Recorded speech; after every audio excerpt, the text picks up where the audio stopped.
믿기 힘든 일이 벌어졌습니다. 계란 대란에 이어 이제는 미국 전역에서 더 큰 문제가 터졌습니다. 생필품을 쓸 수 없는 공포, 사재기, 줄서기, 혼란. 그 혼돈 속 한 남자가 한국에 급히 파견됐습니다. 그리고 그는 충격을 받습니다. 도대체 한국은 어떻게 이 위기를 비켜간 걸까요? 그가 목격한 한국의 기술과 시스템, 그리고 믿을 수 없는 사람들. 지금 그 놀라운 이야기를 시작합니다. 사연 시작 전 구독과 좋아요 부탁드립니다. 저는 제이슨 밀러입니다. 미국의 한 NGO에서 국제협력팀장으로 일하고 있습니다. 전문 분야는 생필품 유통이고 특히 위기 상황에서의 물자 공급 체계에 대해 연구해왔어요. 생각지도 못한 일이 벌어진 그날, 저는 워싱턴 사무실에서 평소처럼 업무를 보고 있었어요. 제이슨, 뉴스 봤어? 계란 대란에 이어 이번엔 화장지야. 동료 마이크가 커피를 들고 제 책상으로 다가왔어요. 스마트폰을 내밀며 보여준 뉴스에는 텅 빈 마트 진열대 앞에서 실망스러운 표정을 짓고 있는 시민들의 모습이 담겨 있었죠. 저는 한숨을 내쉬며 고개를 저었어요. 계란값이 2배로 뛴 지 겨우 한 달밖에 안 됐는데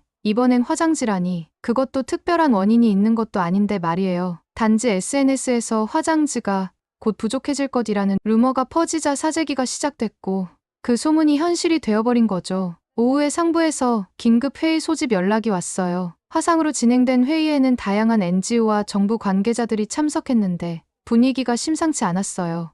백악관에서도 이 문제를 심각하게 보고 있다는 얘기였어요. 상황이 심각합니다. 미국 전역 마트의 화장지 재고가 48시간 안에 바닥날 것으로 예상됩니다. 연방정부 공급망 담당자의 말에 회의실은 숙연해졌어요. 그때 문득 제 머릿속에 한 장면이 떠올랐어요. 5년 전 팬데믹 당시 전 세계가 화장지 부족으로 몸살을 앓을 때도 한국은 별다른 혼란 없이 안정적으로 공급을 유지했다는 보고서를 본 기억이 났거든요. 한국의 사례를 참고해 볼 필요가 있지 않을까요? 저도 모르게 말이 튀어나왔어요. 팬데믹 때도 한국은 화장지 대란이 없었어요. 뭔가 다른 시스템이 있을 겁니다. 회의실이 잠시 조용해졌다가 본부장님이 제게 물었어요. 제이슨, 자네가 직접 한국에 가서 확인해 보겠나? 그들의 유통 시스템, 특히 위기 상황에서의 대응 방식을 배워올 수 있다면 지금 우리에게 큰 도움이 될 텐데. 갑작스러운 제안이었지만 머뭇거릴 이유가 없었어요. 이미 미국 곳곳에서는 화장지를 둘러싼 소동이 벌어지고 있었고 심지어 폭력 사태까지 일어나고 있다는 보도가 나오고 있었으니까요.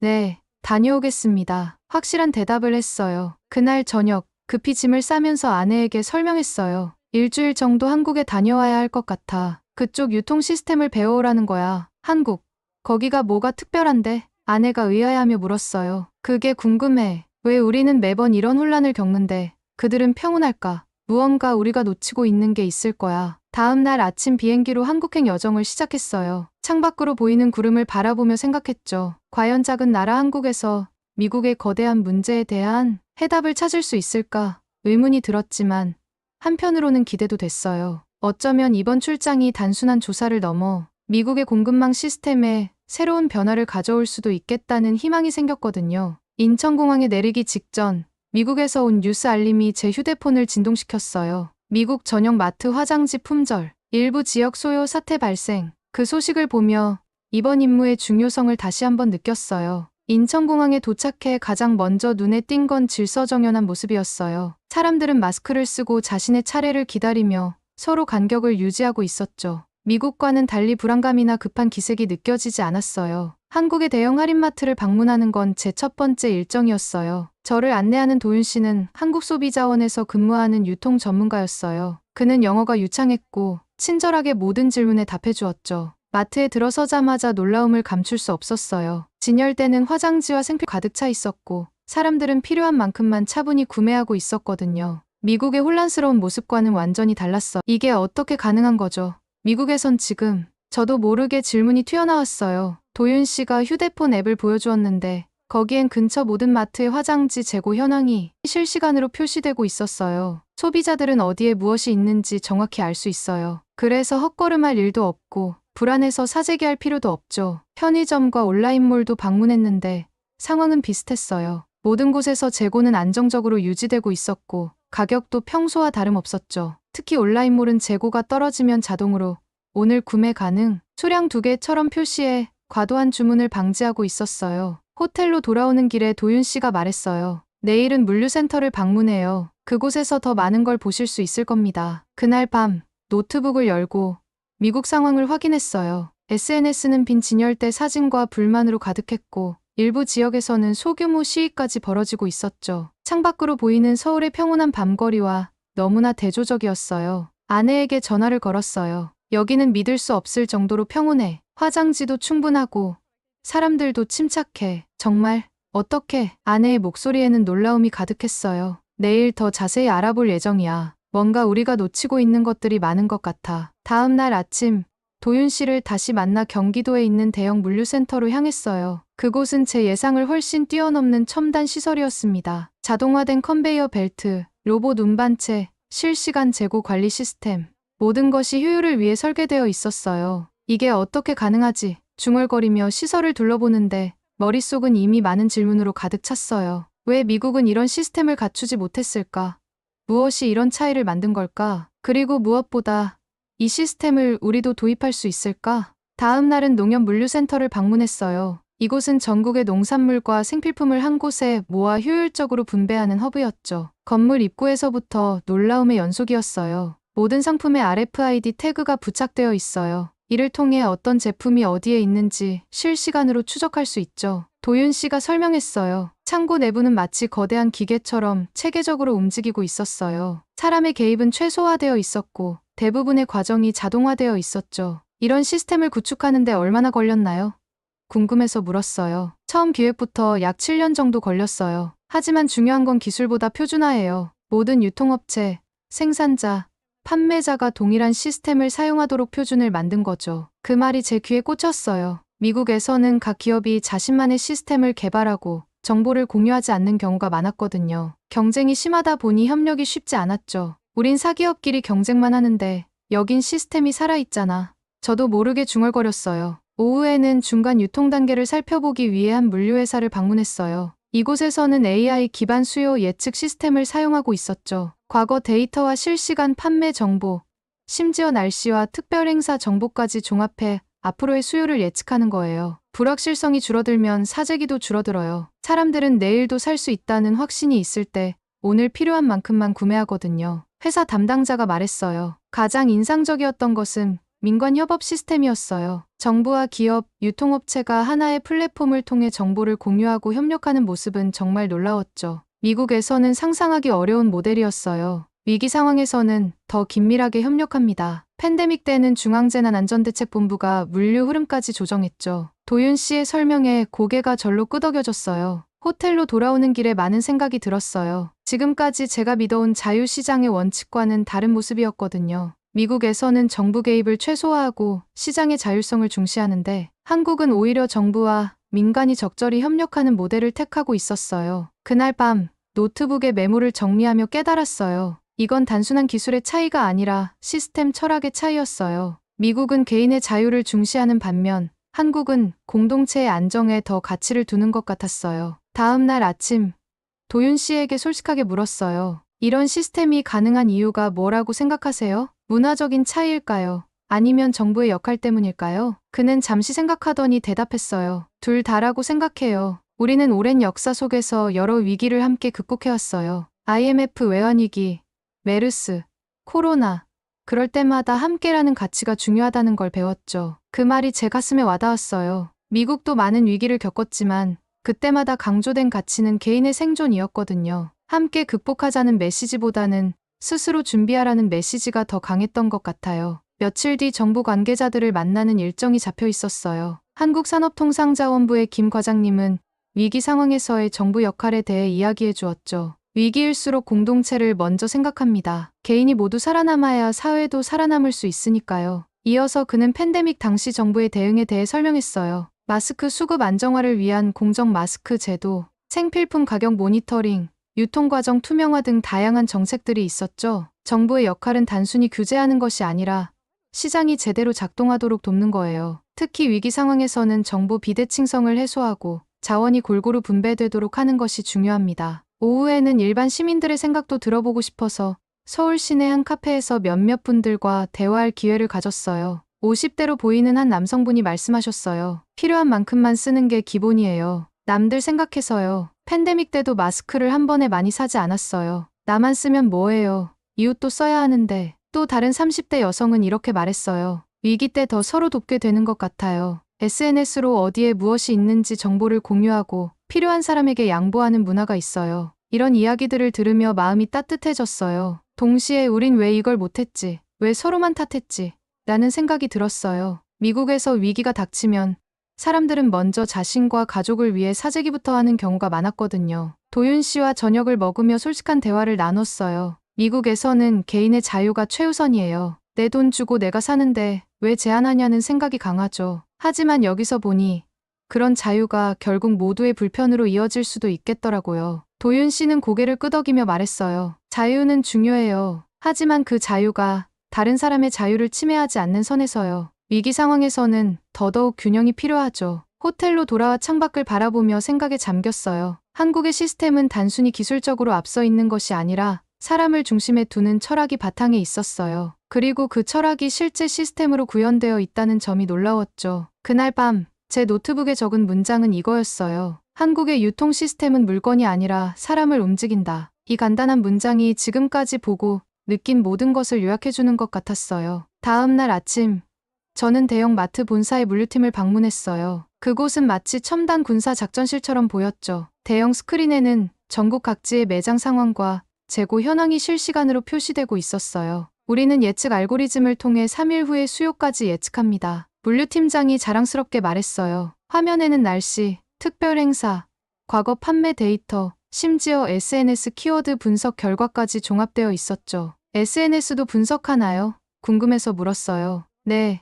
소비자들의 불안 심리가 감지되면 선제적으로 대응합니다. 예를 들어 화장지 부족이라는 키워드가 급증하면 해당 지역 매장의 재고를 우선 배분하고 충분한 재고 확보 메시지를 내보내죠. 이어서 그는 비상공급망에 대해 설명했어요. 일반적인 상황에서는 효율성을 위한 평상시 공급망이 작동하지만 위기 상황에서는 즉시 비상공급망으로 전환된다고 해요.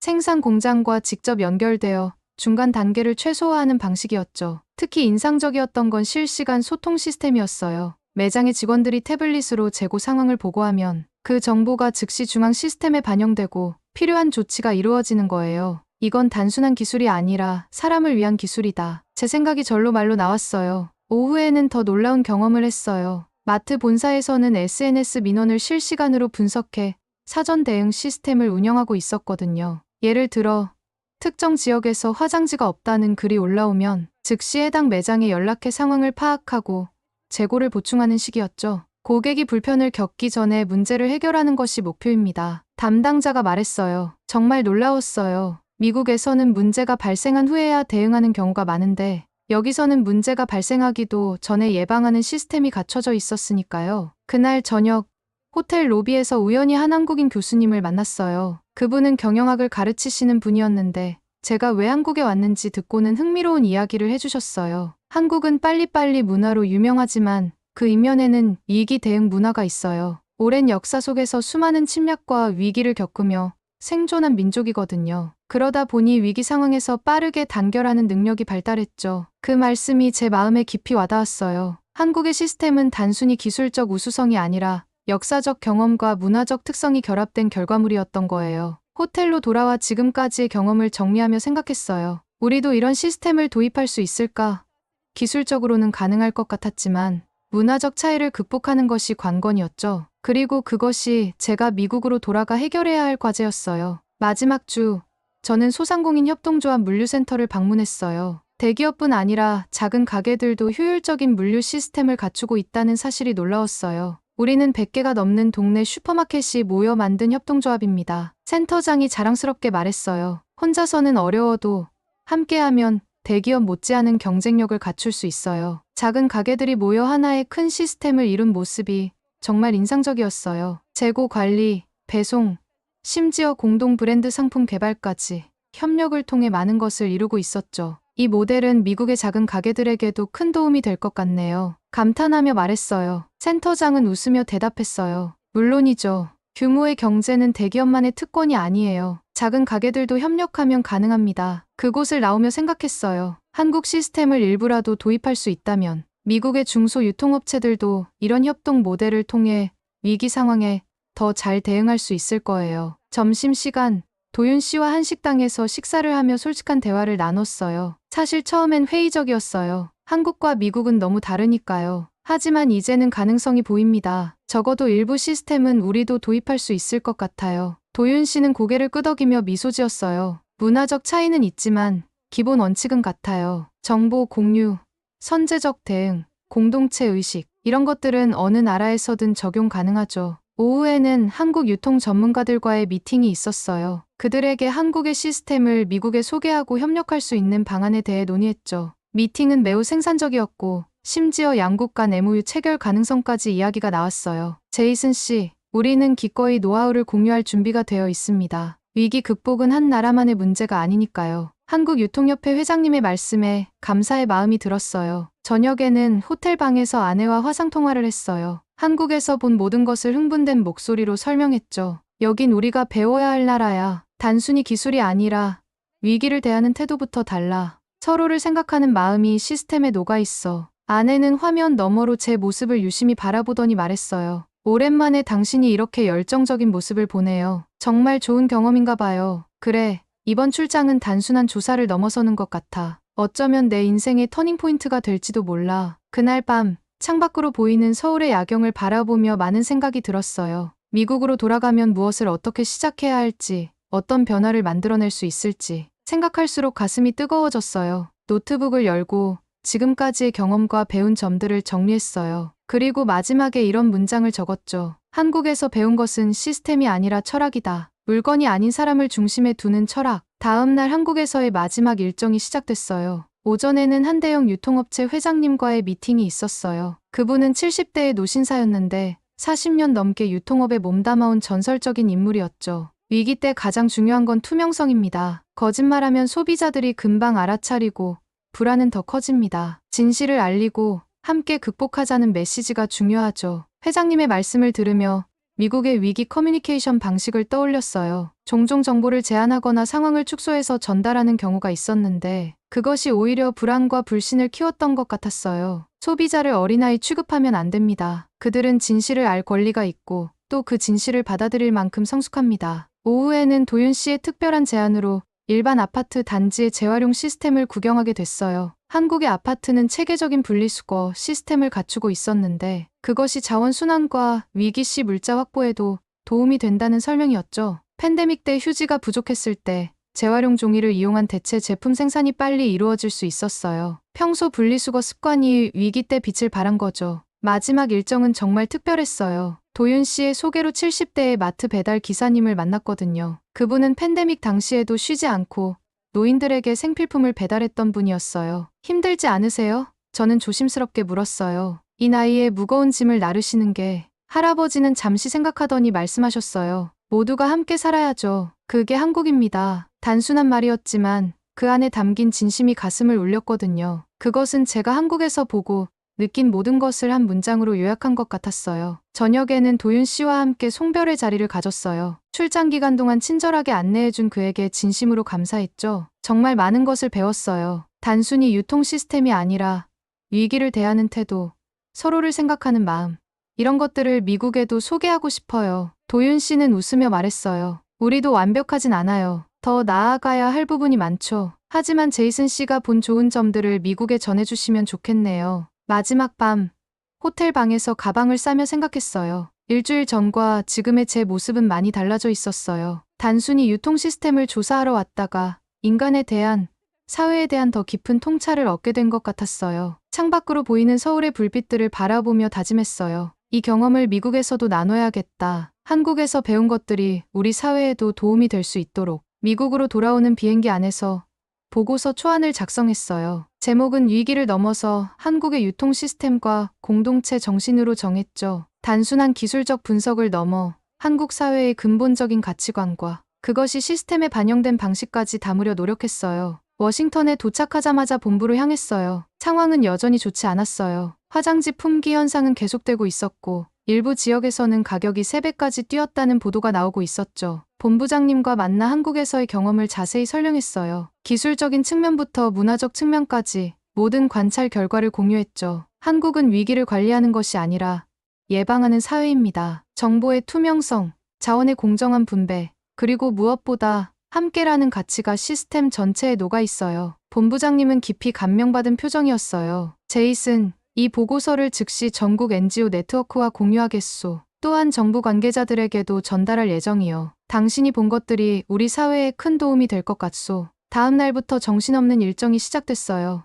여러 NGO와 정부 기관에서 발표 요청이 쇄도했고 한국의 시스템을 미국에 도입하기 위한 구체적인 방안을 논의하는 회의가 연이어 열렸죠. 특히 인상적이었던 건 미국 내 관련 업계에서 보인 반응이었어요. 처음에는 회의적인 시선도 있었지만 구체적인 사례와 데이터를 본 후에는 많은 분들이 변화의 필요성에 공감하기 시작했어요. 우리도 협력할 수 있습니다. 경쟁만이 능사가 아니라는 걸 이번 위기가 증명했으니까요. 한 대형 유통업체 임원의 말에 많은 이들이 동의했어요. 보고서가 발표된 지 일주일 만에 CNN에서 인터 왔어요. 전국 방송에 나간다는 생각에 긴장됐지만 이것이 더 많은 사람들에게 메시지를 전할 좋은 기회라고 생각했죠. 이제 미국도 한국처럼 준비해야 합니다. 위기는 언제든 찾아올 수 있지만 우리가 어떻게 대응하느냐에 따라 그 결과는 크게 달라질 수 있습니다. 한국에서 배운 가장 중요한 교훈은 기술보다 중요한 것은 사람이라는 점입니다. 그 인터뷰 이후 정말 많은 변화가 일어났어요. 여러 주에서 한국식 유통 시스템 도입을 위한 시범 사업이 시작되었고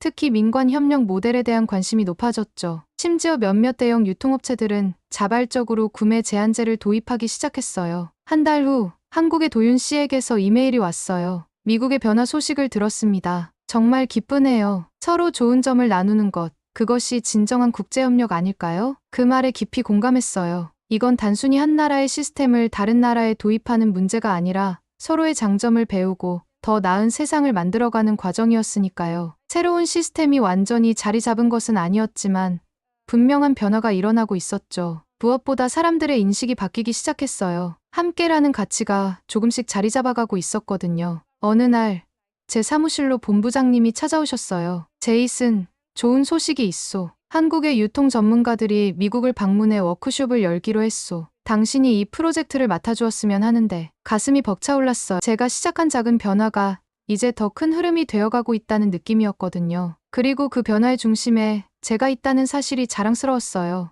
네, 기꺼이 맡겠습니다. 확신에 찬 목소리로 대답했어요. 창밖을 바라보며 생각했어요. 한국이라는 작은 나라에서 배운 교훈이 이제 미국을 변화시키기 시작했고 앞으로 더 많은 나라로 퍼져나갈 거예요. 위기 속에서도 서로를 생각하는 마음, 그것이 진정한 인류의 발전 방향이 아닐까 하는 생각이 들었습니다. 오늘은 미국의 위기 속에서 한국의 유통 시스템에 감동한 한 국제협력 전문가의 이야기였습니다. 물건보다 중요한 건 사람이라는 한국의 철학이 전 세계에 널리 퍼지기를 바라봅니다. 오늘 사연에 대한 여러분의 생각을 댓글로 남겨주세요.